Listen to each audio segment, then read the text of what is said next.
Halo semua, salam sejahtera Malaysia, tuan-tuan dan puan-puan yang amat dihormati. Saudara-saudara, selepas kita dikejutkan dengan isu kontrak rundingan terus yang melibatkan suami kepada salah satu pemimpin Pakatan Harapan ataupun salah satu menteri di dalam Kabinet Kerajaan Perpaduan, iaitu suami kepada Hannah Yeoh, Menteri Belia dan Sukan. Dan ini menimbulkan banyak persoalan.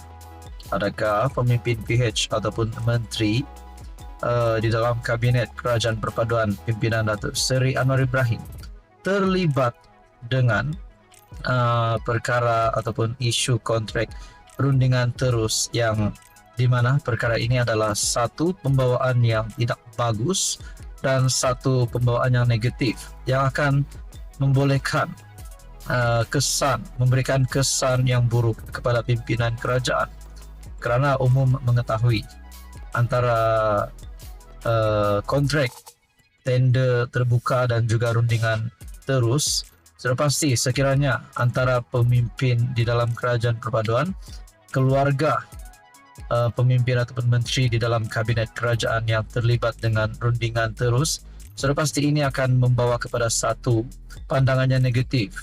Akhirnya saudara-saudara, berkaitan dengan isu ini, menurut Exco, projek DRT Selangor bukan melalui rundingan terus. Dan begitu juga saudara-saudara yang amat dihormati, tuan-tuan dan puan yang saya amat hormati semua, melalui satu kenyataan daripada Syabuddin Husin ataupun Syabuddin.com, MB Selangor sedia dedah butiran lengkap kontrak kepada suami menteri.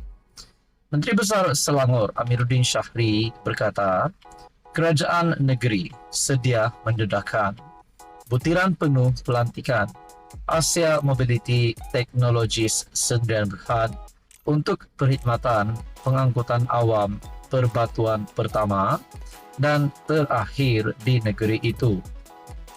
Persoalan timbul mengenai kemungkinan layanan keutamaan dan konflik kepentingan susulan pendedahan Asia Mobility antara dua syarikat diberikan projek rintis Demand Responsive Transit ataupun DRT tanpa melalui tender terbuka. Ketua Pegawai Eksekutif syarikat itu, M. Rama Chandran, berkahwin dengan Menteri Belia dan Sukan Hannah Yeoh. Semalam, Pusat Memerangi Rasuah dan Kronisme C4 menggesa Kerajaan Selangor mendedahkan butiran lengkap pelantikan Asia Mobility dan Amiruddin bersetuju dengan gesaan itu. Kami sanggup lakukannya, katanya dalam sidang media ketika ditanya berhubung gesaan C4. Kami tiada masalah berbuat demikian kerana kami ada kebebasan maklumat. Amiruddin berkata, kerajaan negeri terbuka untuk menyediakan minit mesyuarat membabitkan agensi pengangkutan awam darat ataupun APAD. Katanya, dua syarikat itu hanya sebahagian daripada proses pembuktian konsep POC Bus on Demand selama 9 bulan. POC ialah kajian kebolehwalaksanaan untuk membuktikan sesuatu idea itu boleh dilaksanakan. Nah, saudara-saudara, perkongsian daripada Syabuddin Husin, Menteri Besar Selangor sedia dedah butiran lengkap kontrak kepada suami menteri. Tulisan daripada Syabuddin pada 30 Mei, manakala Exco pula dalam satu artikel pada 29 Mei menyatakan projek DRT Selangor bukan melalui rundingan terus. Mungkin ini sedikit sebanyak akan membawa kepada kecaman kepada Pakatan Harapan dan Kerajaan Perpaduan.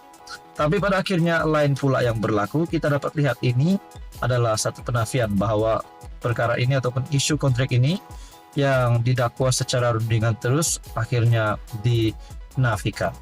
Jadi saudara-saudara, berkaitan dengan isu ini, apa komen Anda? Sekian saja, teruskan bersama di dalam channel ini.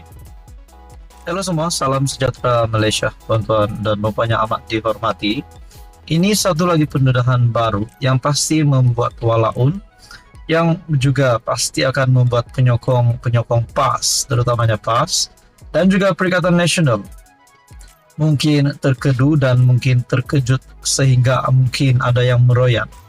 Satu dapatan saya hari ini ataupun maklumat daripada Harapan Daily yang menyatakan penyokong PAS rupanya kena tipu. Wah, kenapa?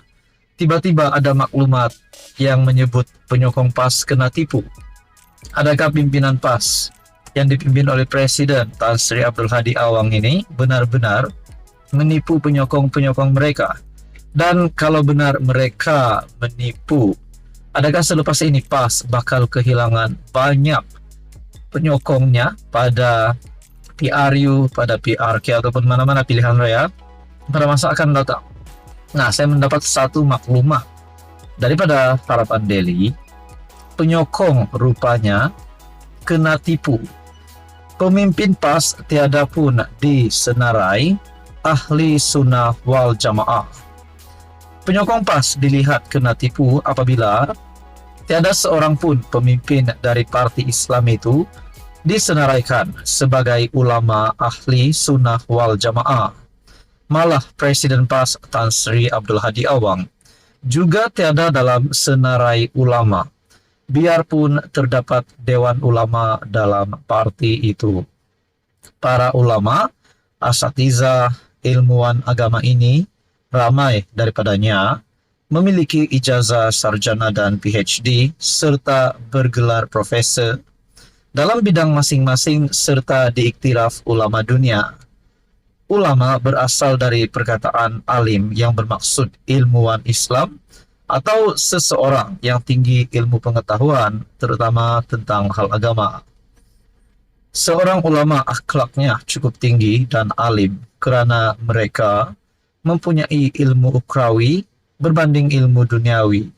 Mufti, kadi, faqih dan muhadid adalah contoh ulama sebenar. Pemimpin PAS bukan ulama. Antara ulama, asatiza dan ilmuwan Ahlus Sunnah wal Jamaah di Malaysia yang diakui dan diiktiraf ialah Maulana Aswadi, Maulana Abdullah Amir, Maulana Hussein Abdul, Sheikh Wan Izzuddin, dan Anda boleh lihat di sini terdapat sehingga 77 senarai. Dan di dalam maklumat daripada Harapan Daily menyebut kononnya pemimpin PAS tiada seorang pun disenaraikan sebagai ahli sunnah wal jamaah, termasuklah Hadi Awang sebagai Presiden PAS. Nah, sekiranya perkara ini benar, adakah ini satu lagi pembawaan negatif ataupun satu lagi perkara yang boleh memberikan kesan negatif terhadap kepemimpinan Hadi Awang dan juga PAS di Malaysia? Saudara-saudara, apa komen Anda berkaitan dengan isu ini? Sekian saja, teruskan bersama di dalam channel ini untuk info yang seterusnya.